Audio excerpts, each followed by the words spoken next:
I responded, Yeah, I'm just headed home. First of all, why are you leaning all up in his car like that? You don't even know this kooky old man. Like, oh. And it goes a little something like, how can you run? You all summer and after how can Hey guys, welcome back to my channel. If you didn't already know, it's Dada So. So let's get right into this video. So today I'm gonna switch it up a little bit, and I am going to do a reaction video by Llama Arts. It's called True Tinder Date Horror Story. A little thing about me, I love the genre of horror and thriller. Top faves. So let's stop all the chit-chatting and let's get right into the story.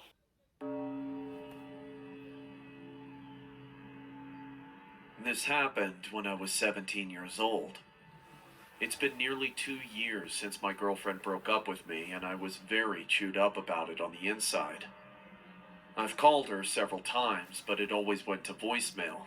I've tried texting her on Messenger since, ironically, we were friends on Facebook, but still, not a single response. As the weeks went by, I became very devastated and was worried that I'd never find love again. My brother told me to just forget about my ex-girlfriend and that it was time for me to move on. He introduced me to this app called Tinder, which he said was great for online dating. I was very familiar with online dating, but never actually done any of it, because there was no way that I even felt like hooking up with some random person I met online. But I figured it couldn't hurt to try it out, so I decided to give it a shot.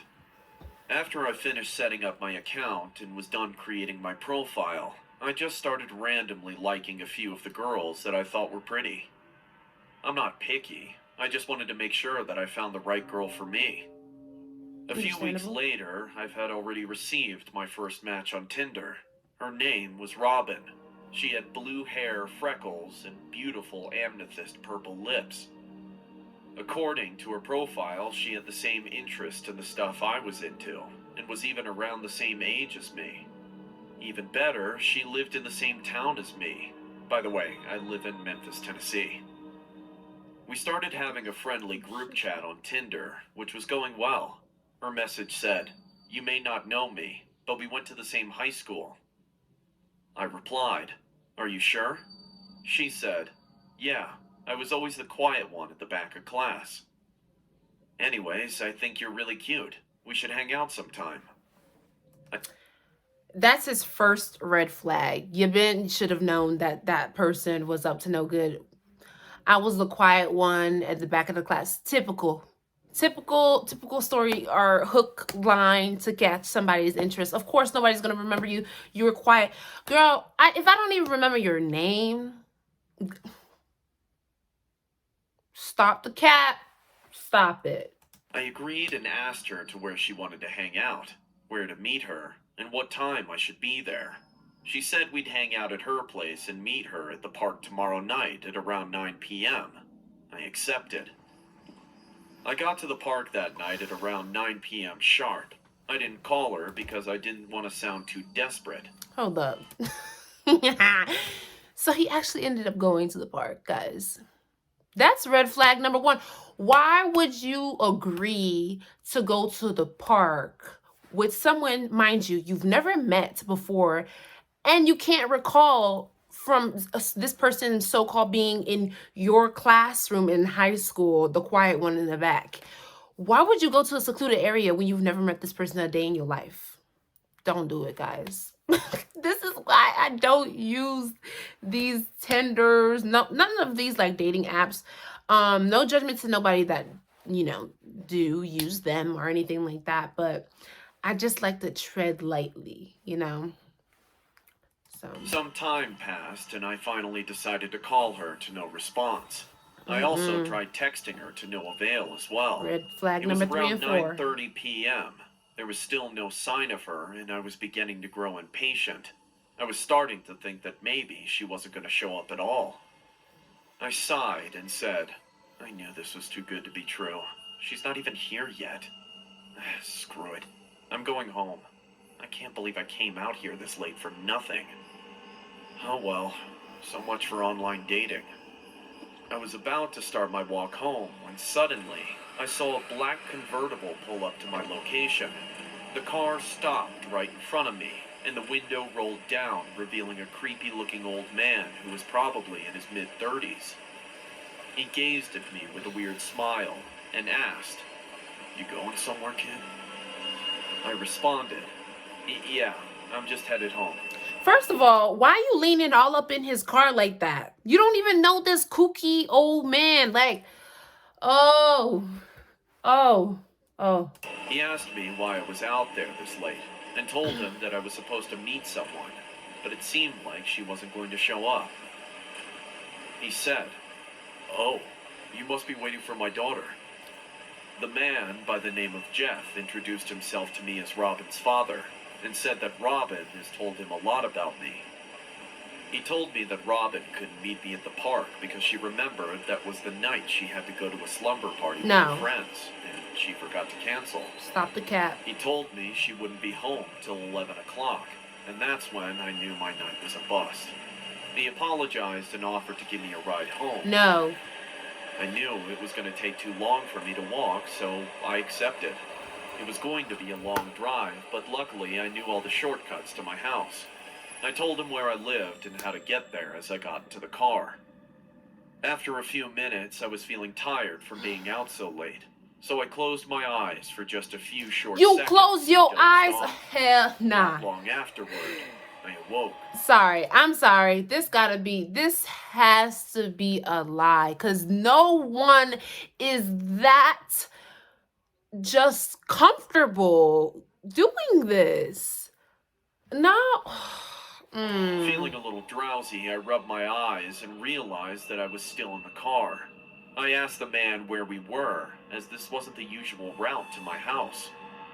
He said, "Relax, kid, this is a shortcut. We're almost there." I asked where we were going, and then he looked at me with some sinister grin on his face and just chuckled. I felt my heart almost explode out of my chest as he did that. I looked down and saw a handgun sticking out of his jacket pocket. I put two and two together and realized what was happening. I told him, "Let me out now!" He responded, "No." Then, he put his foot on the accelerator, speeding up the car. I tried to get out, but he had already put the child lock on. It seemed hopeless. I was trapped. There was no way out. To make matters worse, we were driving through a forest area with no cell service. I couldn't even call for help. But I just had to get out. As soon as the car started to slow down, I stabbed him in his shoulder with a pocket knife that I found on the floor. He screamed in pain as I was able to turn off the child lock, unlock the door, and run as fast as I could into the woods. While I was running, I could hear multiple gunshots being fired at me, but luckily, not a single one hit me. I never looked back because I had the fear of the man chasing me at the back of my mind. I dove behind a tree and hid under a bush. I heard the man yelling, "You can't hide from me! I will find you!" I covered my mouth with my hands and held my breath, trying not to make a sound. Everything was silent for a while, until I saw the man was looking for me with a flashlight. He flashed it past me multiple times. When I heard his footsteps going deeper into the woods, that's when I knew the coast was clear. I ran, using the flashlight on my phone to help navigate me through the dark and scary woods. In hindsight, I knew that was a stupid move, considering the situation. I could hear the leaves crunching and the twigs snapping as I ran, which would also easily give away my position. When the crunching and snapping got louder, I looked behind me and my heart dropped when I saw that the man was chasing me.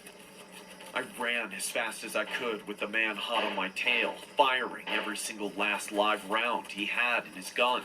But thankfully, the shots missed again. "There's nowhere for you to hide," he said. I thought I was going to die, until I heard the man trip over something, and I was able to get away unharmed. I kept running until I was out of the woods and back onto the road. Looking behind me then, he was nowhere to be seen, which means I lost him. I sighed in relief, and then I saw a red car driving down the road. I was able to wave it down and told the driver that I was kidnapped and almost killed by some crazy man in the woods. It took a lot of begging, but the driver finally gave me a ride to the police station, and I told the cops everything. Unfortunately, I didn't get the man's tag number. Of course you but I didn't. gave the police a clear description.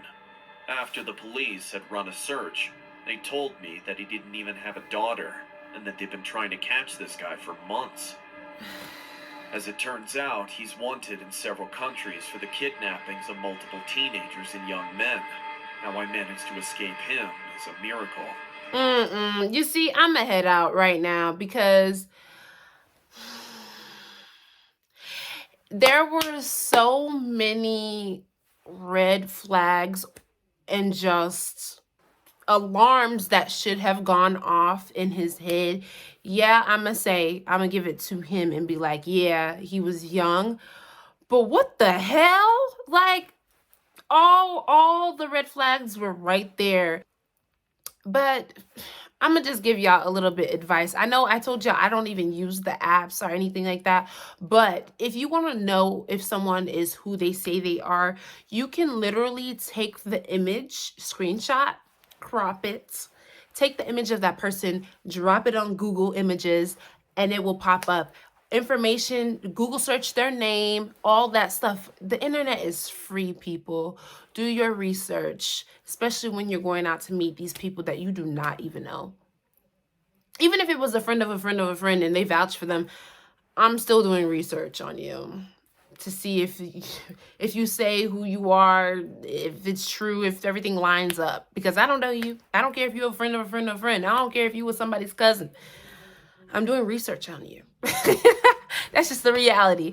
But yeah, after seeing that, I just want to say, be safe out there. Don't be gullible. Don't forget to like, comment, share, subscribe, and I'm gonna see y'all later. Bye.